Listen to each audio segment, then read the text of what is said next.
Buenos días a todos, Dios les bendiga. ¿Cómo amanecieron?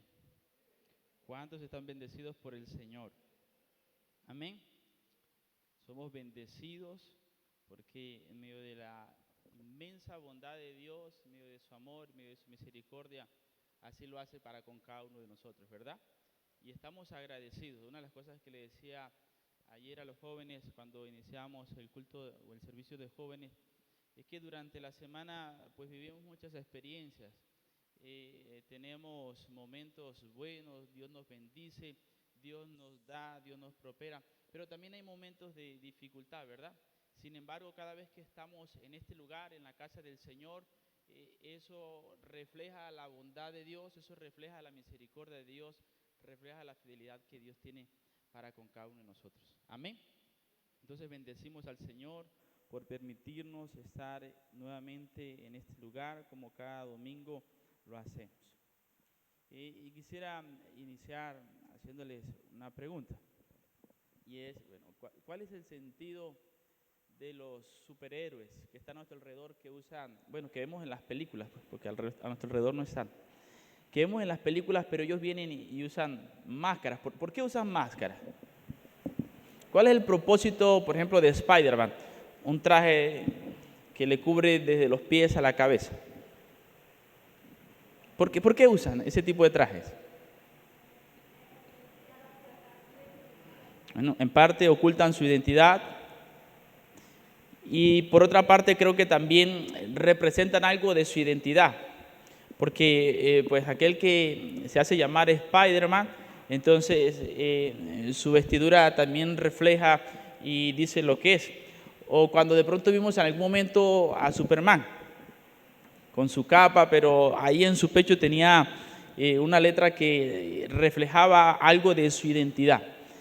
Y a veces parece extraño, pero estas personas, a pesar de que eran personas de bien, podríamos decirlo, que eran personas que cuidaban a la ciudad, siempre trataron de ocultar su identidad.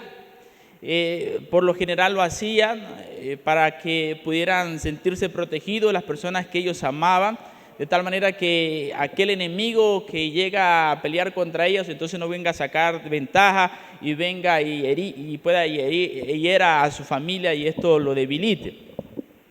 El texto de hoy nos va a hablar algo sobre la identidad. Y quiero que vaya conmigo al libro de Marcos. Estaré compartiendo el tema hoy con ustedes: identidad revelada. Libro de Marcos, capítulo 8, versículo 27, 28, 29 y 30.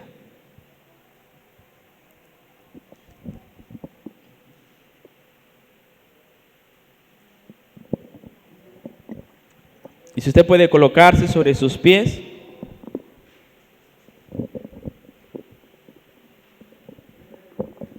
Le animo que lo haga y me acompañe en la lectura del texto de hoy. Y leo para ustedes en el nombre del Padre, del Hijo y del Espíritu Santo. Dice que salieron Jesús, ¿y qué más? ¿Me siguen en la lectura? Y sus discípulos por las aldeas de Cesarea de Filipo, y en el camino preguntó a sus discípulos, diciéndoles: ¿quién dicen los hombres que soy yo? Ellos respondieron: unos Juan el Bautista, otros Elías y otro alguno de los profetas.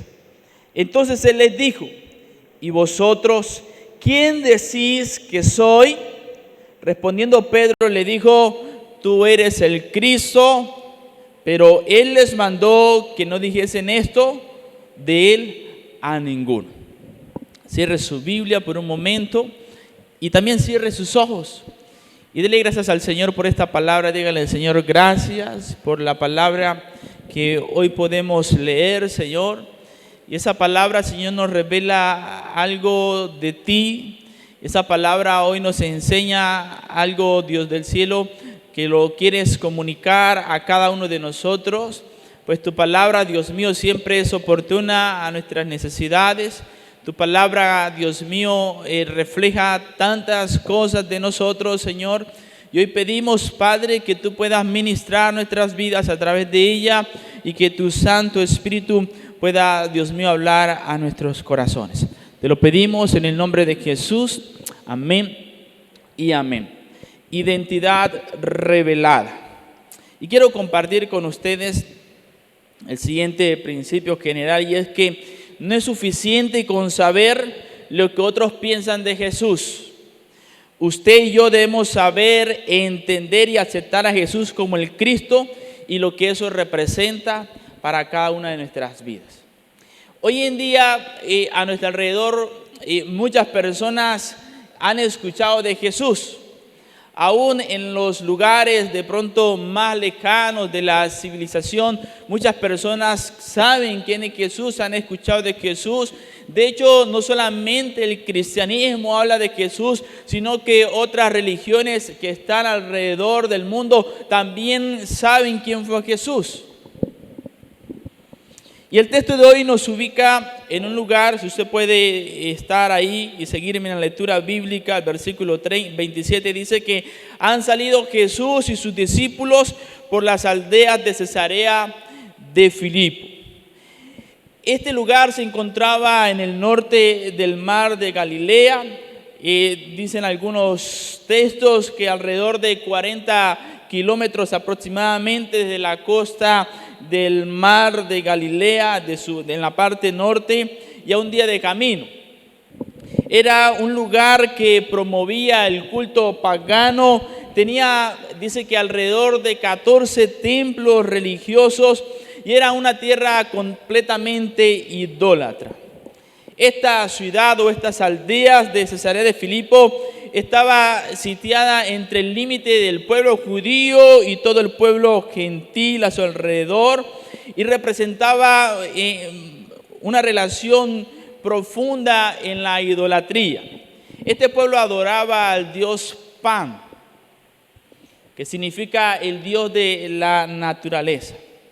Y le menciono esto porque es importante, y de pronto pensemos un poco por qué Jesús viene y lleva entonces a sus discípulos fuera de la ciudad santa, fuera de todo el territorio de Galilea, y se va a un lugar donde simplemente lo que hay es culto a dioses ajenos para revelar un poco de su identidad. Y con nosotros hemos leído los versículos anteriores y nos hemos dado cuenta que el pueblo tenía una característica bien importante. De hecho, sus discípulos, los fariseos, discutieron muchas veces sobre quién era Jesús.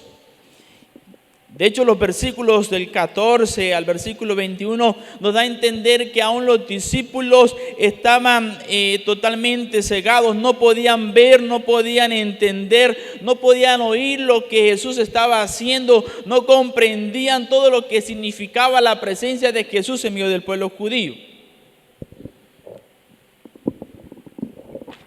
Por lo tanto, el texto de hoy nos lleva a reflexionar sobre dos preguntas, que en realidad pues nos hablan de una misma, y es sobre la identidad de Jesús. Pero van a ser respondidas bajo dos perspectivas diferentes. Y quiero compartir hoy dos puntos con ustedes. Y el primer punto que quiero compartir es que una respuesta que determina la incredulidad. Y un segundo punto, y es una respuesta que viene a determinar nuestra identidad. Cuando muchas veces nos acercamos delante de Jesús de la manera equivocada y no llegamos a entender lo que realmente Él representa para nosotros, podríamos decir que estamos sometidos bajo una ceguera espiritual, pues no podemos entender y ver quién es Jesús para cada uno de nosotros. Me llamaba la atención cuando leía algo de la historia sobre lo que otras religiones creen acerca de Jesús. Y sabe que las demás religiones, aparte del cristianismo, no dudan para nada de la existencia de Jesús dentro de la historia. Ni los judíos que hacen parte del judaísmo, ni los hindús, ni ninguna de estas religiones vienen y de hecho dudan sobre la existencia de Jesús. Ven a Jesús como un profeta, Ven a Jesús como un enviado, ven a Jesús como alguien que hizo historia en el momento que estuvo aquí en la tierra. Sin embargo, no pueden entender y no pueden aceptar en su fe que Jesús es el Hijo de Dios, es el Mesías. Y esto nos lleva a entender que tal vez a nuestro alrededor hay cierta presión ambiental que nos lleva muchas veces a desviarnos de la identidad que tenemos en Cristo. Y una de las cosas que me llevaba a preguntarme cuando leía el texto era cuál era la intención de Jesús entonces a preguntarle a sus discípulos lo que pensaban los demás sobre su identidad. Y podemos observar que Jesús caminó con sus discípulos por mucho tiempo, hizo milagros, fue una persona que les enseñó de muchas maneras, pero en medio de su enseñanza, en medio de su metodología, trata cada vez de decirles quién es Él, qué significa el hecho de que Él esté en medio de su pueblo y cuál es el propósito que quiere comunicar para toda la humanidad. Esto nos lleva a entender que había muchas concepciones alrededor de lo que la gente pensaba de Jesús. Y quiero que tal vez usted ha estado con nosotros durante todo el año y se ha dado cuenta de la dinámica en la que hemos estado estudiando el Evangelio de Marcos. Y este Evangelio nos lleva a hablar de Jesús de una manera extraordinaria, podríamos decirlo. Juan el Bautista ya había dicho que detrás de él venía uno que era más poderoso que él. De hecho, cuando Jesús fue bautizado, recordamos que del cielo se refirió una voz diciendo que él era el Hijo amado. La gente se admiraba de la doctrina de Jesús. La gente podía ver cómo Jesús hablaba con autoridad, cómo reprendía a los demonios, los espíritus inmundos le obedecían. De hecho, cuando leemos el libro y el Evangelio de Marcos, nos damos cuenta que aún los demonios podían hablar de la identidad de Jesús. Ahí en el capítulo 3, versículo 11, ellos dicen: tú eres el Hijo de Dios, mas Él les reprendía para que no se descubriese su identidad. La fama de Jesús se había difundido por toda Galilea. Él había sanado a muchos enfermos, sanó a la suegra de Pedro, no dejaba hablar a los demonios, sanaba a muchos enfermos, los demonios eran echados afuera. De hecho, en una oportunidad había venido un leproso, Jesús le sanó. La gente se daba cuenta de todo lo que estaba sucediendo alrededor de Jesús. Tanto era la autoridad de Jesús que de hecho no solamente venía y sanaba a los enfermos, sino que en él estaba la capacidad y la autoridad para decirle a las personas que tus pecados también son perdonados. Una oportunidad sanó a un paralítico. En una oportunidad también vino y restauró la mano seca de una persona que había estado en esa situación. De hecho, el texto en Marcos, en algunos versículos, nos llegan a decir que simplemente con el hecho de tocar las personas, estas personas eran sanadas. Los demonios declaraban que Él era el Hijo de Dios. La gente se daba cuenta que había algo importante en la vida de Jesús. Y aún más interesante, en un momento cuando Jesús viene y calma toda una tempestad, los discípulos vienen y se preguntan: ¿quién es este que aún el viento y el mar le obedecen? Noten que las personas que estaban alrededor de Jesús deseaban conocer la autoridad de Jesús, deseaban conocer cómo era posible que pudiera sanar tantos enfermos. Ellos deseaban entender quién era Jesús en realidad.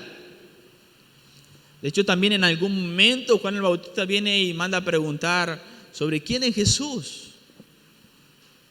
Le manda a preguntar a sus discípulos: ¿quién es Jesús? En realidad este es el que hemos estado esperando. Y no solamente los judíos se preguntaban sobre quién era Jesús, no solamente los discípulos. También en una ocasión Herodes, cuando dice la palabra que había oído de la fama de Jesús, viene y se pregunta y dice: bueno, tal vez este Juan el Bautista que ha resucitado de los muertos y por lo cual vienen y actúan todos estos poderes en la vida de él. Otros decían que era Elías, otros decían es un profeta o alguno de los profetas. Los discípulos habían escuchado muchas cosas de Jesús, como tú y yo escuchamos muchas cosas de Jesús, ¿verdad?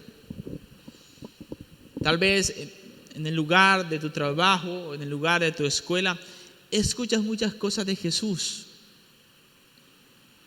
Y todos lo ven desde perspectivas muy diferentes, muchas veces por lo que han vivido en relación a Él. Sin embargo, el texto nos dice que en la respuesta que dan los discípulos, dice, ellos respondieron, uno Juan el Bautista, otros Elías y otros, algunos de los profetas. Y el Evangelio de Mateo añade algunos de los profetas que de pronto ya alguno de ellos ha resucitado y Él está entonces en medio de nosotros.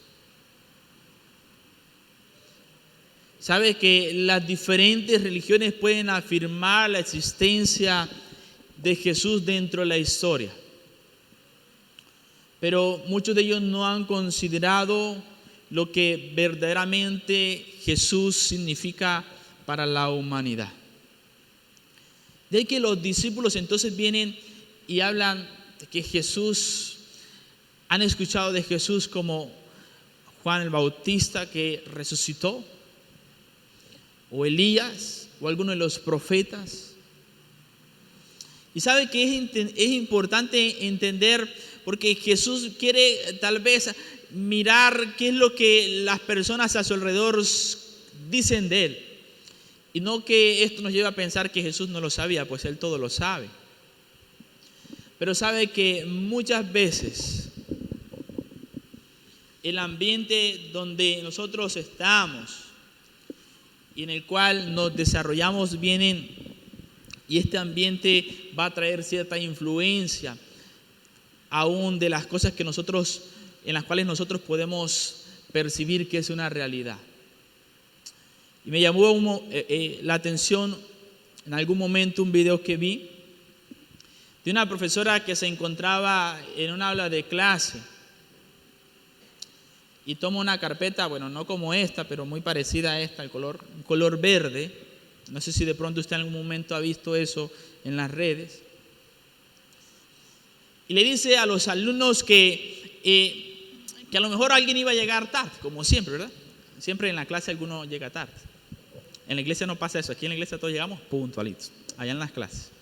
En las clases algunos llegan tarde, algunos estudiantes. Entonces ella viene y le dice a los estudiantes, les pregunta que, pues, ¿de qué color era la carpeta? Dice todo el mundo, pues, ¿de qué color es la carpeta? Verde. Dice, pero vamos a hacer algo. Cuando yo le pregunto a ustedes de qué color es la carpeta, usted va a decir que el color es rojo. ¿Listo? Y se pusieron de acuerdo, ella se puso de acuerdo con sus estudiantes. Llegó el estudiante que estaba perdido, llegó tarde, obviamente pues no sabía nada de lo que ya la profesora había platicado con sus estudiantes, ni lo que se había puesto de acuerdo. Y la profesora viene y comienza a preguntarle a cada uno de qué color es la carpeta. Por ejemplo, Esteban, ¿de qué color es la carpeta? Esteban respondió roja, porque habían quedado en eso, ¿verdad? Navy, ¿de qué color es la carpeta? Roja. Marcos, ¿de qué color es la carpeta? Roja. Y por allá estaba entonces el estudiante despistado, que en este caso va a ser John Jairo. John Jairo, ¿de qué color es la carpeta? Y como él la vio verde, sin embargo, él no respondió que era verde, porque había escuchado a todos los estudiantes decir que la carpeta era roja. Y de pronto él viene y se asombra, ¿cómo así que todo el mundo está diciendo que la carpeta es roja cuando yo estoy viendo que es verde? Y sabe que la respuesta de este estudiante fue decir, la carpeta entonces es de color roja. Todo esto para decirle a la profesora que hay muchas personas que son débiles, que han sido sometidos a una presión ambiental, aun cuando se refiere a algo que la percepción física dice que es de color verde, pero como todos ya habían dicho que era roja, él no le importó decir que era también de color roja, sabiendo que era de color verde. Y sabe que muchas veces entonces la presión que está a nuestro alrededor nos lleva a dudar muchas veces de la identidad de Jesús. Nos llevan a ver a Jesús como lo que las demás personas piensan de Jesús. Sin embargo, nosotros en nuestra relación con Jesús y en lo que hemos conocido de Él, entonces dejamos a un lado eso y dudamos de la identidad de Jesús. Sabe que las personas que estaban alrededor habían visto muchas cosas de Jesús, habían visto los milagros, habían visto el poder en Él, habían visto cómo en Él se ejercía la autoridad para echar fuera a los demonios, para sanar, para restaurar. Pero el pueblo había dudado de quién era Jesús, había dudado de la identidad de Jesús. Ahora, la segunda pregunta que le hace Jesús a sus discípulos no tiene que ver con lo que los demás piensan de Él, sino que tiene que ver con lo que ellos piensan de Jesús. Una respuesta entonces que va a determinar nuestra eternidad. ¿Sabe que esta es una de las preguntas, cuando yo leía el texto, creo que una de las preguntas más significativas para cualquier ser humano? Entender la identidad de Jesús. Porque el hecho, si a nosotros hoy nos preguntaran quién es Jesús, en medio de nuestra respuesta, esto va a representar también nuestro futuro eterno. El hecho de dudar de la identidad de Jesús entonces va a llegar a condenarnos. Pero el hecho de poder abrazar la identidad de Jesús y entender que Jesús es Cristo, entonces esto nos va a llevar a una eternidad futura con Él. Entonces no es suficiente saber lo que otros piensan de Jesús. No es suficiente poder escuchar lo que de pronto aquel piensa de Jesús. Es necesario que tú y yo podamos saber, entender y aceptar a Jesús como el Cristo y lo que esto representa para la vida del ser humano. Ahora, ¿qué significa que Jesús sea el Cristo? ¿Qué representa Cristo hoy para la humanidad? Dentro de muchas cosas, quiero destacar dos. Y una de ellas es que Cristo representa una promesa. Y lo segundo es que Cristo representa una esperanza. Diga conmigo, promesa y esperanza. Hay dos cosas que representan el nombre de Cristo, lo que es una promesa y lo que es una esperanza. El término Cristo significa ungido. Y es curioso porque este término de Cristo no solamente representa el nombre de Jesús, sino que representa aquellas personas que estaban o que hacen parte de todo el Antiguo Testamento, que eran ungidos. De entre ellos estaban los profetas, dentro de ellos estaban los sacerdotes y dentro de ellos estaban los reyes. El término que representaba el hecho de que ellos fueran ungidos, el término que se utiliza en el hebreo es este también. Y es el que se traduce al griego como Cristo, el ungido. Y es importante porque Jesús es Cristo. Es lo que vienen a responder entonces los discípulos. De hecho, el que responde es Pedro. Si usted nota en el versículo 29, dice entonces, él le dijo, ¿y vosotros quién decís que sois? Respondiendo Pedro le dijo, tú eres el Cristo. Promesa y esperanza. Tú eres el Cristo. ¿Sabe que en esto estaba puesta la esperanza de todo un pueblo? Pero también me llevaba a preguntar qué cosas podían llevar a dudar a los discípulos entonces de la identidad de Jesús. Y no solamente a los discípulos, sino qué cosas estaban haciendo dudar a los demás sobre la identidad de Jesús, aquellos que veían a Jesús sanando, pero que no podían aceptarlo como el Mesías, como el ungido de Dios.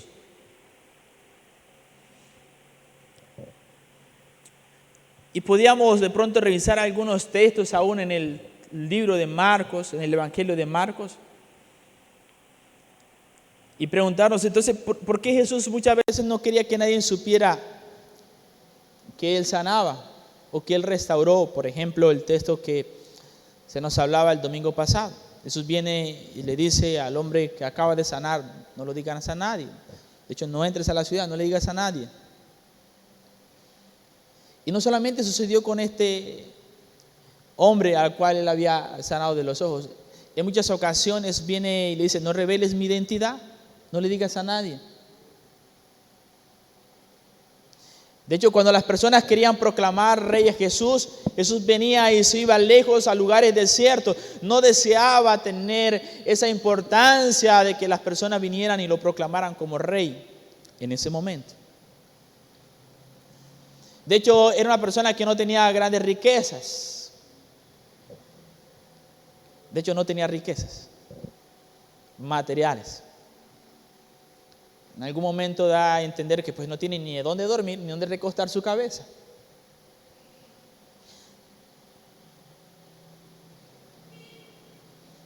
Andaba por muchos lugares, recorría muchos territorios, pero muchas personas simplemente estaban ahí porque deseaban obtener un beneficio.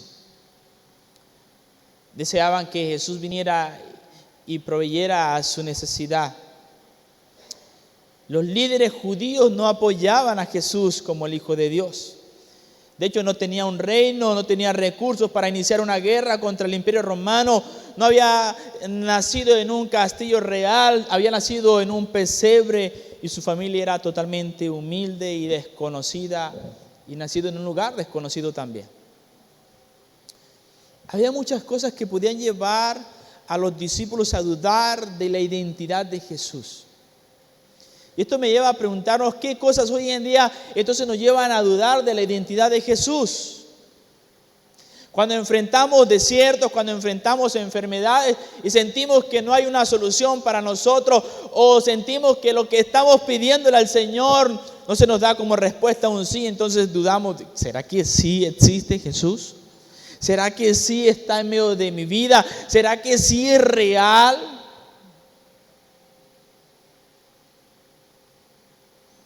Pero aquí ahora Pedro está afirmando que Jesús es Cristo, es el ungido, es el Hijo de Dios.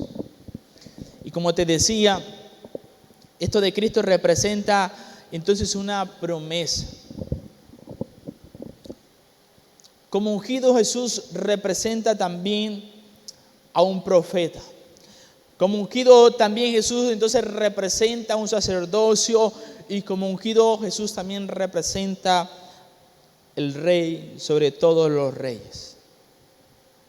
Mire lo que dice el libro de Deuteronomios capítulo 18, versículo 15. Dice que profeta de medio de ti, de tus hermanos como yo, te levantará Jehová tu Dios, a él oiréis. Luego el versículo 18 va a decir, profeta les levantará en medio de sus hermanos como tú, y pondré mis palabras en tu boca, y él les hablará todo lo que yo le mandare. Y es interesante porque aún Moisés viene y habla de Jesús como el profeta que Dios iba a enviar. Y a pesar de que el pueblo no podía comprender la manera como en algún momento Moisés se había referido al Hijo de Dios, es interesante porque ya en el libro de Hechos, tanto Pedro como Esteban vienen y citan este texto de Moisés para referirse que era necesario oír las palabras de Jesús y todo lo que él había dicho a la humanidad mientras había estado. Pero no solamente Jesús representa el profeta que había sido esperado y que iba a ser enviado por Dios, sino que Jesús como Cristo representa el único sacerdote que hoy necesitamos para poder tener entrada y acceso a nuestro Padre. El libro de Romanos capítulo 8 versículo 34 dice: ¿quién es el que condenará? Y responde: Cristo es el que murió, más aún el que también resucitó, el que además está a la diestra de Dios y el que también intercede por nosotros. Por lo tanto, Jesús es mostrado y es revelado como aquel que es nuestro sacerdote y que intercede por cada uno de nosotros delante de nuestro Padre. El libro de Hebreos también nos habla de Jesús como sacerdote. Y nos dice: mas por cuanto permanece para siempre, tiene un sacerdote que es inmutable. Y más adelante va a decir: porque no entró Cristo en un santuario hecho de mano, figura del verdadero, sino que en el cielo mismo para presentarse ahora por nosotros ante Dios. Y no solamente, además de ser el profeta que sí es esperado, el único sacerdote, sino que también es el rey que es esperado. Y el libro de Zacarías, capítulo 9, versículo 9 dice: alégrate mucho, hija de Sión, da voces de júbilo, hija de Jerusalén, y aquí tu rey vendrá a ti, justo y salvador, humilde, y cabalgando sobre un asno, sobre un pollino, hijo de asna. ¿Sabe que la declaración de Pedro como Cristo representa una confesión de fe? Representa una confesión de obediencia. Esta revelación, además, el libro de Mateo nos da a entender que es una revelación divina de parte de Dios. Mateo llega a decir: pues no lo ha revelado hombre, no lo ha revelado carne. Ha sido una revelación divina. Y una de las cosas entonces por las cuales hoy debemos entender es que si hoy estamos en ese lugar es porque ha sido iniciativa de Dios el hecho de que hoy estemos acá. No son nuestras capacidades, no es nuestro intelecto, no es nuestro apellido, es la misericordia divina del Señor.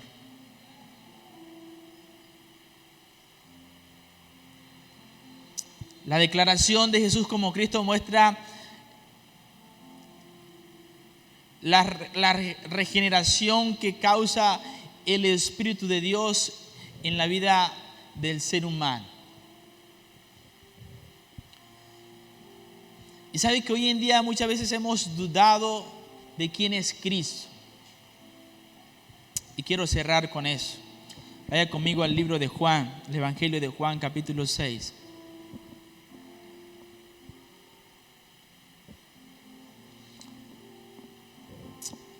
Jesús en este texto viene y confronta a sus discípulos. Juan no relata este hecho, solamente lo relata Marcos, Lucas y Mateo. Pero Juan nos habla de una respuesta también de Pedro, una respuesta que nos habla de la identidad también de Jesús. Versículo 67 del capítulo 6 de Juan. Dijo entonces Jesús a los 12: ¿queréis acaso iros también vosotros? ¿Queréis acaso iros también vosotros? Jesús acaba de confrontar a muchos discípulos que habían seguido a Jesús. Pero muchos no comprendían la manera como Jesús enseñaba. De hecho, Juan en los versículos anteriores nos va a decir que ellos no podían entender, no estaban de acuerdo, no entendían, no estaban convencidos de lo que Jesús estaba diciendo, dudaban de lo que Jesús decía. Jesús se había presentado a ellos como el pan de vida.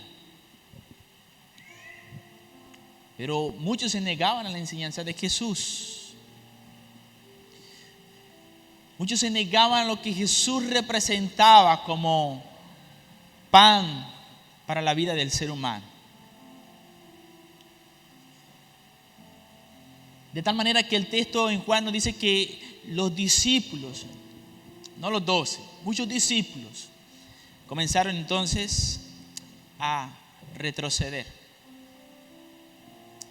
Comenzaron a darle la espalda a Jesús. No comprendían las enseñanzas de Jesús. No estaban de acuerdo con lo que Jesús venía a presentarles.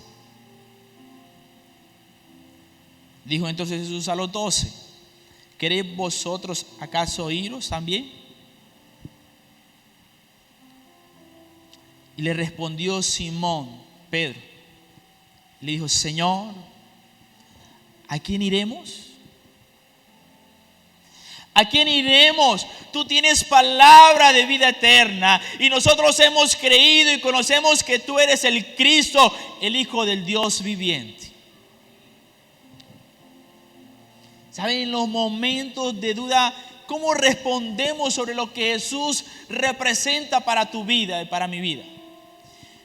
¿Cómo representa el nombre de Jesús nuestra vida en el desierto, cuando pasamos momentos de dificultad, cuando de pronto lo que vivimos no es lo que queremos vivir?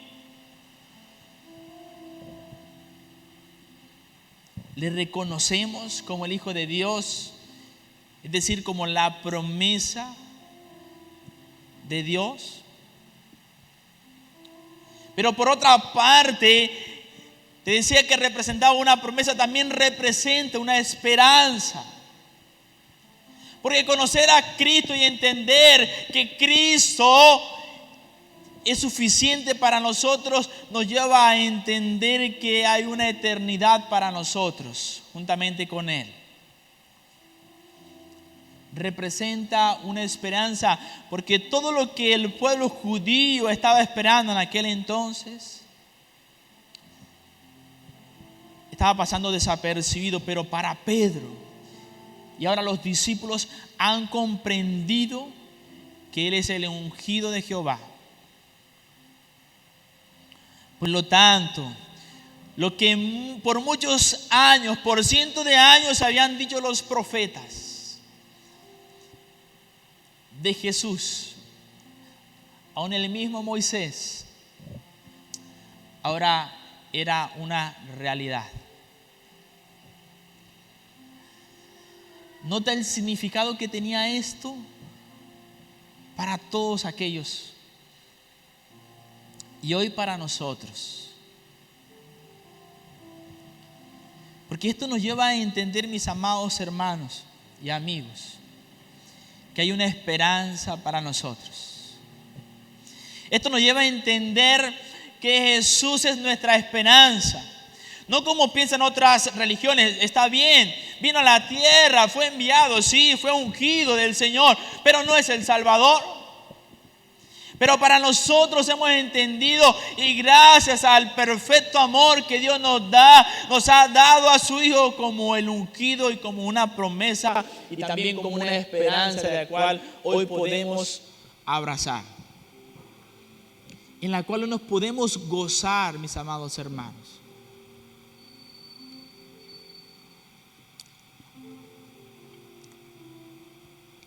En conclusión, pensaba en 5 cosas. Lo primero es que lo que pienses sobre la identidad de Jesús te condena o te salva. ¿Nos condena o nos salva, mis amados hermanos? Lo que tú pienses de quién es Jesús, esto puede llegar a condenarte o puede llegar a salvarte. Tú decides.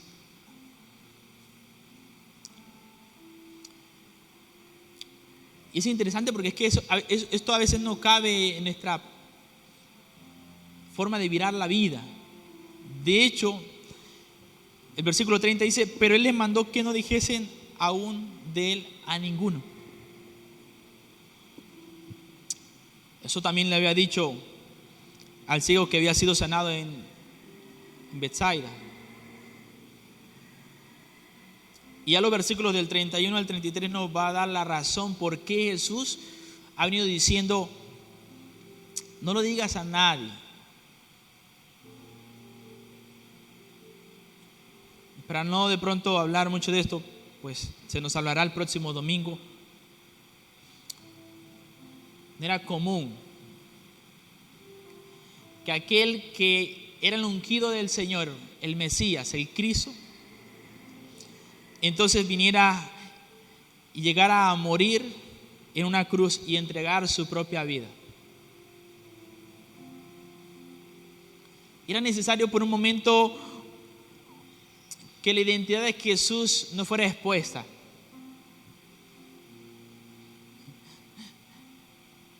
De hecho, el hecho de que no dijesen, el término que se usa es bastante fuerte.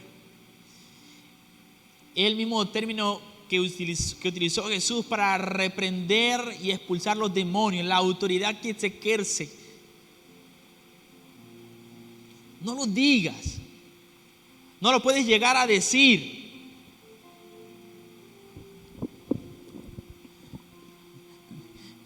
De tal manera que yo creo que esto llevó a Pedro a pensar muchas cosas. ¿Cómo que es el Cristo? Pero si no tiene ningún... Todo el mundo esperaba a un Mesías que pudiera venir y liberar no solamente la parte espiritual de todo un pueblo, sino que viniera a representar una liberación civil también. Esto no cabía en la mente del pueblo, no era entendido por ellos. Jesús más adelante va a decirnos que le va a decir, entre las veces que lo dice el Evangelio de Marcos, cómo iba a ser su muerte.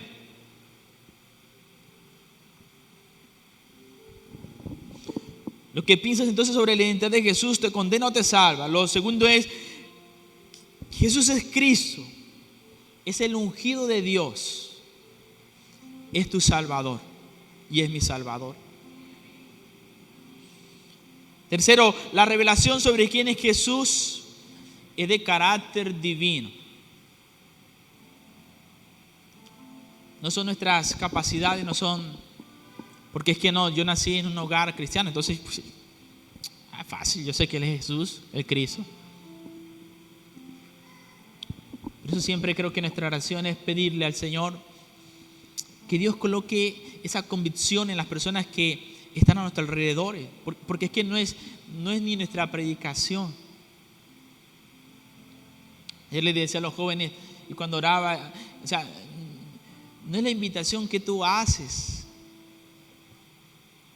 no es la imagen que tú mandas a un grupo de WhatsApp. Sí, está bien, debemos hacerlo, invitemos, pero esto no es lo que va a traer la convicción en la persona. Es la persona de Cristo lo que trae convicción en el ser humano.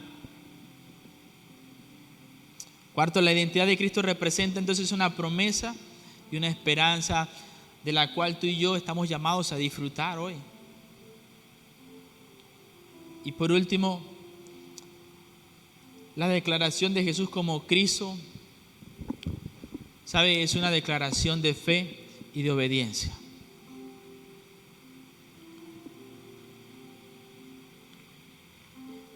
¿Por qué de fe y de obediencia? Porque, como te decía con la carpeta, muchas veces el ambiente viene y condiciona nuestra perspectiva de ver las cosas.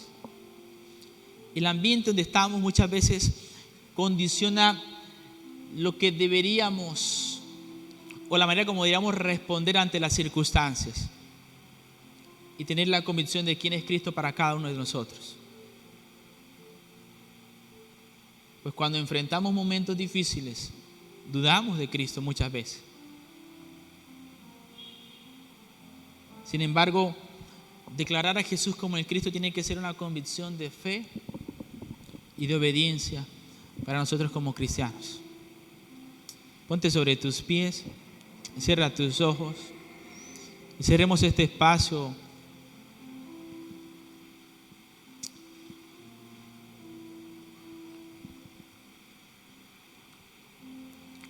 Piensa por un momento, ¿cómo responderías tú hoy a quién es Cristo?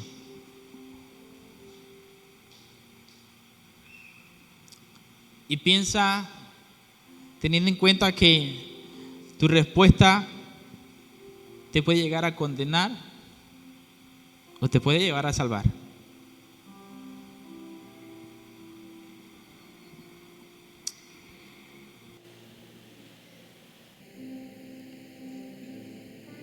Señor, entendemos hoy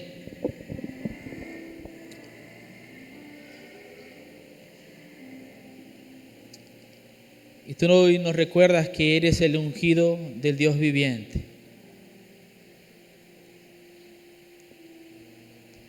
Tú nos recuerdas hoy, Señor,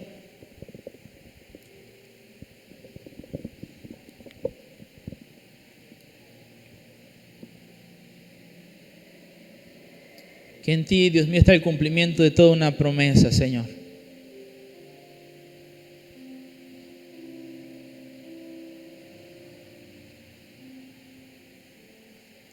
Y hoy, Dios mío, quiero pedirte perdón cuando he dudado, Dios mío, de que eres el ungido del Dios viviente, el rey, el sacerdote, el profeta, el Salvador.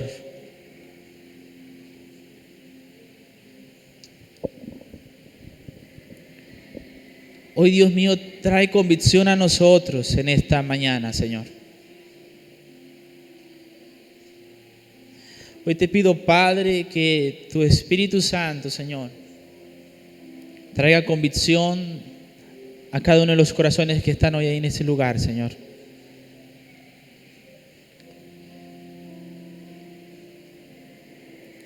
Porque cuando entendemos, Señor,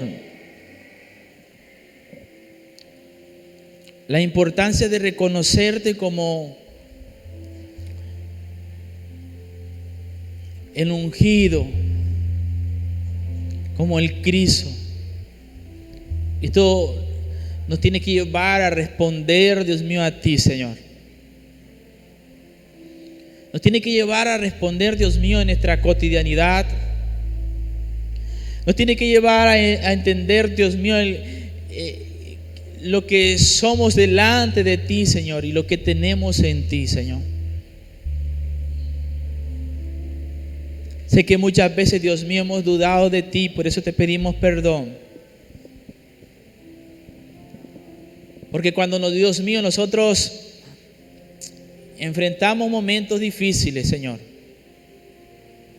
cuando enfrentamos momentos de adversidad, Padre, muchas veces llegamos a dudar de ti. El dolor muchas veces viene, ciega nuestro espíritu. Las crisis que vivimos muchas veces, Dios mío, no nos permiten ver, Señor. De hecho, Señor, cuando dos de tus discípulos, Señor, iban camino de Emaús, Señor, y tú ibas con ellos, Señor, ellos estaban tristes.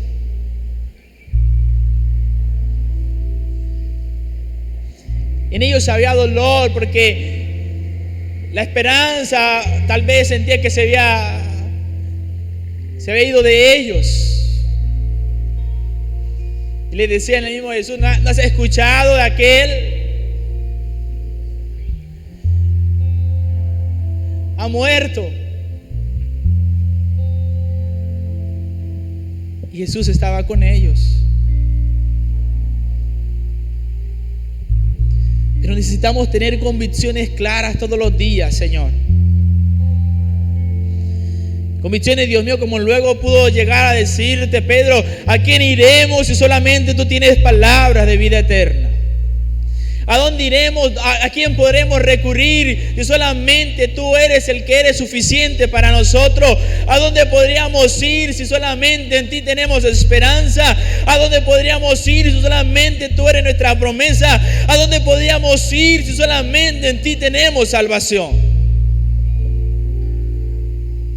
No hay nadie que pueda llenar nuestra vida como tú lo has hecho, Señor. No hay nada. Por eso hoy, Dios mío, suplicamos, Señor,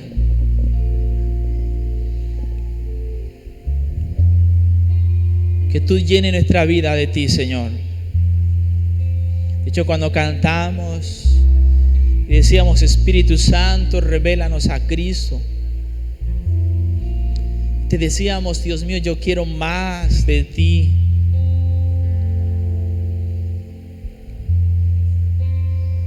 Son, Dios mío, letras que nos llevan a entender, Señor, nuestra necesidad de ti.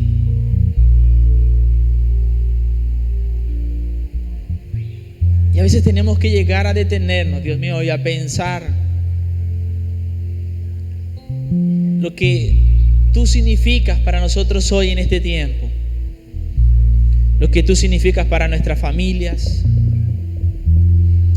lo que tú representas para la iglesia, lo que tú representas para toda una comunidad, Dios mío, lo que tú representas para la humanidad.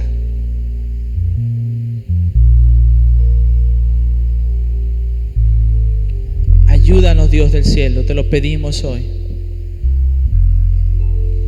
De tal manera que nosotros podamos responder a ti, Señor, de la misma manera que Pedro lo hizo, Señor.